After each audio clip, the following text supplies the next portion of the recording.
साजिशों के तौर तरीके जितने ऊटपटांग हो, उसके किंवदंतियों के टाण पर चढ़ने की गुंजाइश उतनी ही ज्यादा होती है। ये आजाद भारत का मंजर है। एक मुख्यमंत्री देश के प्रधानमंत्री से शिकायत कर रहा है, हुजूर मेरा कत्ल होने वाला था, दुश्मनों ने मुझे मारने के लिए हथियार के तौर पर मछली भेजी थी, मसालों से सनी। वो तो वक्त रहते खुफिया महकमे के लोगों को खबर लग गई और मैं बच गया, लेकिन कब तक हुजूर? ये सच था या खाम ख्याली? नमस्कार, सौरभ द्विवेदी नाम है मेरा और आप देख रहे हैं लल्लन टॉप के पॉलिटिकल किस्सों की खास सीरीज मुख्यमंत्री। ये सीजन है बिहार का और आज बारी है बिहार के दूसरे मुख्यमंत्री विनोदानंद झा की, जो मछली कांड से मजबूत होकर उभरे, लेकिन कुछ ही वक्त के बाद कामराज हो गए।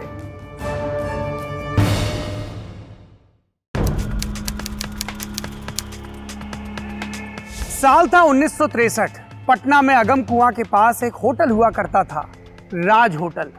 होटल के मालिक थे विश्वनाथ वर्मा, सूबे की सरकार में कैबिनेट मिनिस्टर कृष्ण बल्लभ सहाय के करीबी आदमी। एक दिन खाने पीने के शौकीन मुख्यमंत्री विनोदानंद झा के लिए इसी होटल से मछली बनाकर भेजी गई, लेकिन मुख्यमंत्री के हलक तक निवाला पहुंचता उससे पहले सूबे का खुफिया तंत्र हलकान हो चुका था। कहा गया कि बजरिए मछली मुख्यमंत्री को जहर खिलाने की कोशिश की जा रही थी। आरोप लगा मंत्री केबी सहाय और उनके सहयोगी राम लखन सिंह यादव पर। बात प्रधानमंत्री नेहरू तक पहुंच गई, खुफिया विभाग के दस्तावेजों के साथ, लेकिन अपने विरोधियों को निपटाने की ये कोशिश खुद मुख्यमंत्री पर भारी पड़ने वाली थी। इस पूरे विवाद की शुरुआत हुई थी 1962 के बिहार विधानसभा चुनाव से। चुनाव से ठीक पहले बिहार कांग्रेस के 3 धड़ों के सींग आपस में फंसे हुए थे। पहला धड़ा था मुख्यमंत्री विनोदानंद झा का, दूसरा धड़ा उनके विरोधी केबी सहाय का, और इन दोनों के बीच संतुलन कायम करता हुआ तीसरा धड़ा था भूमिहारों का, जिसका नेतृत्व कर रहे थे महेश प्रसाद सिन्हा। 1962 के विधानसभा चुनाव में टिकट बंटवारे के लिए 3 सदस्यों वाली कमेटी बनी। विनोदानंद झा, केबी सहाय और उस वक्त के बिहार कांग्रेस के अध्यक्ष AQ अंसारी, तीनों इसके मेंबर। कमेटी बनाई जाती है ताकि मामला सुलझे, लेकिन यहाँ मामला उलझा हुआ था। हर गुट दिल्ली तक दौड़ लगाकर अपने हिस्से का दबाव बना रहा था। फिर उसी राजधानी से नेहरू ने 3 लोगों की टीम भेजी टिकट का आखिरी फैसला करने को। इस कमेटी में थे सरदार स्वर्ण सिंह, लाल बहादुर शास्त्री और इंदिरा गांधी। कमेटी ने मुख्यमंत्री विनोदानंद झा का भरपूर पक्ष लिया। केबी सहाय और दूसरे धड़ों के 6 दर्जन से भी ज्यादा टिकट काटे गए। कहा गया कि टिकट बंटवारे में मौजूदा मुख्यमंत्री को बढ़त देकर भविष्य के सत्ता संघर्ष से बचने की कोशिश की जा रही थी। टिकट बटा, फिर आए नतीजे। 1962 के विधानसभा चुनाव में बिहार में 318 सीटों के लिए चुनाव हुए। कांग्रेस को 185 सीटें हासिल हुई। जाहिर सी बात है कि ये बहुमत के आंकड़े से ज्यादा था। विनोदानंद अपनी मुख्यमंत्री की कुर्सी बचाने में कामयाब रहे। इस जीत के फौरन बाद विनोदानंद ने ऑल इंडिया कांग्रेस कमेटी के अधिवेशन की मेजबानी भी हासिल कर ली। पटना में हुए AICC के अधिवेशन के चलते उनका रसूख जम गया, क्योंकि इंतजाम बढ़िया थे और इसके चलते आला कमान की नजर में उनकी साख बढ़िया थी। विनोदानंद के पास अब एक मौका आ गया था अपने विरोधियों को पूरी तरह से किनारे करने का, और उसी समय ये मछली कांड सामने आया जिसका जिक्र किया। विनोदानंद ने मौका लपक लिया, खुफिया विभाग से जांच करवाई और एक मोटी सी फाइल बनाकर प्रधानमंत्री नेहरू की मेज पर पहुंचा दी। केबी सहाय के करीबी माने जाने वाले कांग्रेस नेता राम लखन सिंह यादव को इस षड्यंत्र का मुख्य आरोपी बनाया गया। तो क्या था इस मछली कांड का सच? इस घटना के 36 साल बाद राम लखन सिंह यादव ने दैनिक आज नाम के अखबार में 31 दिसंबर 1998 को एक लेख लिखा। उसमें वो लिखते हैं कि श्री बाबू के निधन के बाद हम लोगों ने विनोदानंद झा को मुख्यमंत्री बनाने में बहुत मेहनत की, लेकिन झा ने 100% झूठा षड्यंत्र रच के पूरे कागज का पोथा तैयार कर प्रधानमंत्री नेहरू के हाथ में दे दिया कि मैं उन्हें मछली में विष देकर मारने का षड्यंत्र रच रहा हूँ। इस मामले में मुझ समेत 36 लोगों को मुजरिम बनाया गया। पंडित नेहरू ने इंटेलिजेंस ब्यूरो के तत्कालीन निदेशक श्री मलिक द्वारा जांच करवाई। डीआईजी श्री शुक्ला जांच के अधिकारी बनाए गए। 4 दिनों तक मुझसे पूछताछ की गई। प्रधानमंत्री जी को मैंने सारी बातें बताई थी, अधिकारियों को भी बता दी। श्री मलिक की रिपोर्ट पर प्रधानमंत्री नेहरू ने विनोदानंद झा को मुख्यमंत्री के पद से हटाया। नेताजी ने तो कह दिया कि रिपोर्ट पर हटाया, पर सच्चाई क्या थी? मछली कांड सियासी गलियारों में कांग्रेस के लिए शर्मिंदगी की वजह बन रहा था। कांटा फंस गया था। केंद्र विनोदानंद झा से फुर्सत चाहता था, पर उनको हटाना इतना आसान नहीं था। आखिर उनके नेतृत्व में ही तो कांग्रेस 1962 का विधानसभा चुनाव जीती थी। इस बीच नेहरू के हाथ में एक ऐसा हथियार आ गया जिससे कांग्रेस आलाकमान की दुविधा दूर हो गई। ये वो हथियार था जिसके जरिए एक झटके में केंद्रीय कैबिनेट हो या राज्य के मुख्यमंत्री, सबको किनारे लगा दिया गया। नापसंदीदा लोगों की फाइल आसानी से निपटा दी गई। इस युक्ति का, इस हथियार का नाम था कामराज प्लान। तमिलनाडु के मुख्यमंत्री रह चुके के कामराज के दिमाग की उपज। प्लान ये कि जो कांग्रेसी नेता 10 साल से सत्ता में हैं, उन्हें सत्ता छोड़कर वापस संगठन की तरफ लौटना चाहिए, लोगों के लिए काम करना चाहिए। मुख्यमंत्री के तख्ते इस कामराज प्लान के तहत उलटने लगे। अखबारों के छापाखानों में एक नया शब्द आ गया, कामराज। विनोदानंद झा भी कामराज हो गए। लोगों ने कहा मछली कांड की वजह से। 2 अक्टूबर 1963 को गांधी जयंती के दिन उनका कार्यकाल खत्म हो गया। विनोदानंद को लगा ये अल्प विराम है, वो वापसी करेंगे। अगले कई वर्षों तक वो वापसी की कोशिशें करते रहे। वो 5 और मुख्यमंत्री भी देश के, जिनका कामराज प्लान के तहत इस्तीफा स्वीकार हो गया था। लेकिन विनोदानंद झा का मामला अलग था। बाकी मुख्यमंत्रियों को इस्तीफे के बाद संगठन में जिम्मेदारी दी गई, लेकिन बिहार के पूर्व मुख्यमंत्री का हाथ खाली रहा। और देर से ही सही, उनके प्रतिद्वंदी केबी सहाय की योजना ठीक साबित हुई। योजना जिसके तहत विनोदानंद मुख्यमंत्री की कुर्सी तक पहुंच पाए थे। आखिर क्या था केबी सहाय का प्लान, जिसके तहत झा बलि का बकरा बनने जा रहे थे?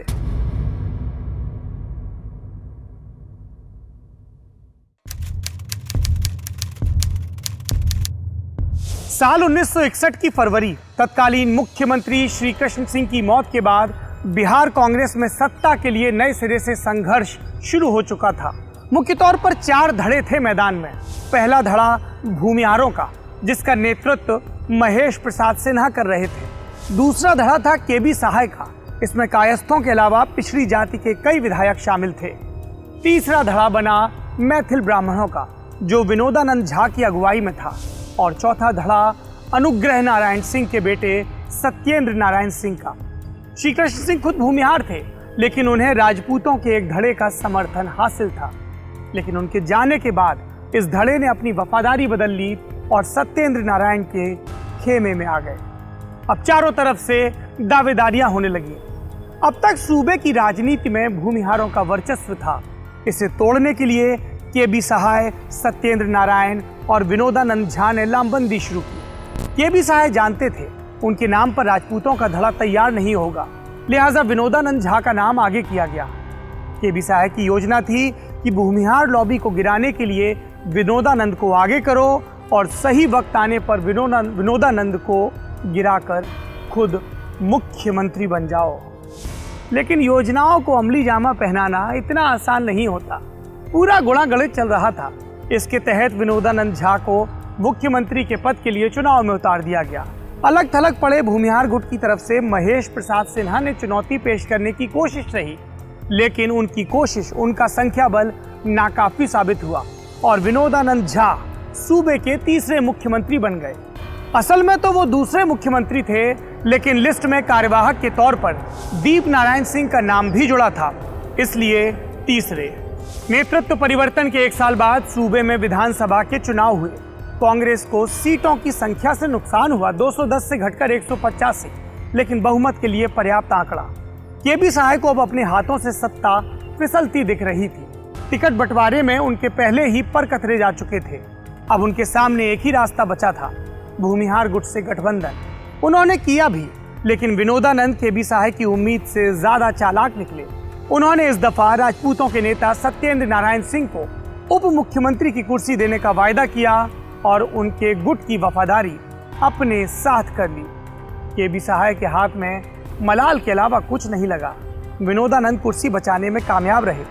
केबी की योजना असफल हो गई, लेकिन फिर आया कामराज प्लान, जिसने पूरी बाजी केबी सहाय के पक्ष में पलट दी।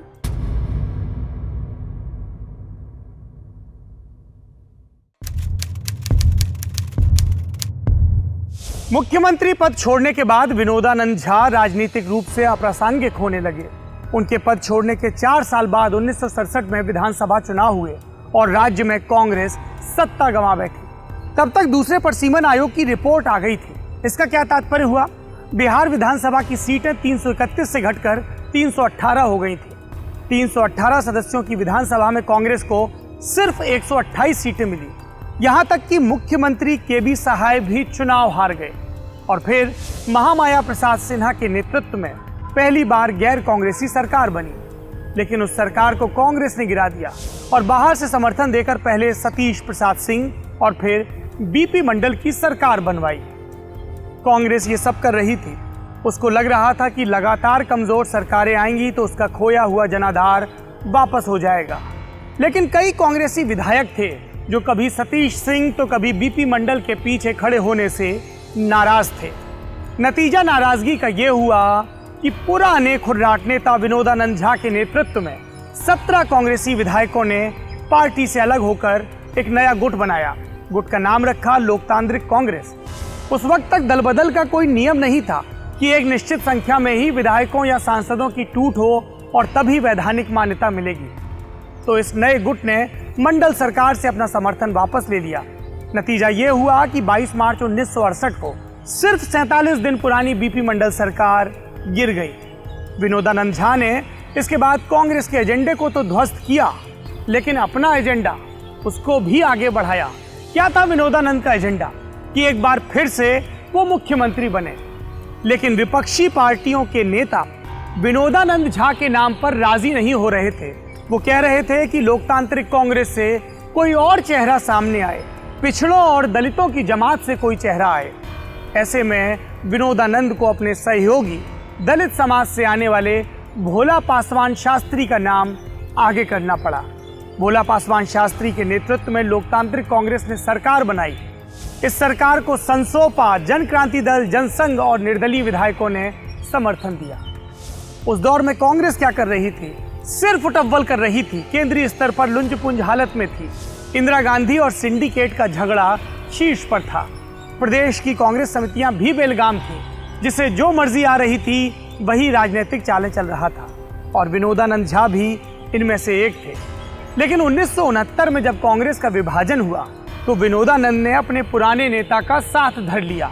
वो ओल्ड गार्ड के साथ कांग्रेस ओ में नहीं गए, बल्कि उन्होंने अपनी लोकतांत्रिक कांग्रेस को इंदिरा गांधी की कांग्रेस आर, कांग्रेस रिक्विजनिस्ट, इसमें मर्ज कर लिया। फिर आए 1971 के लोकसभा चुनाव।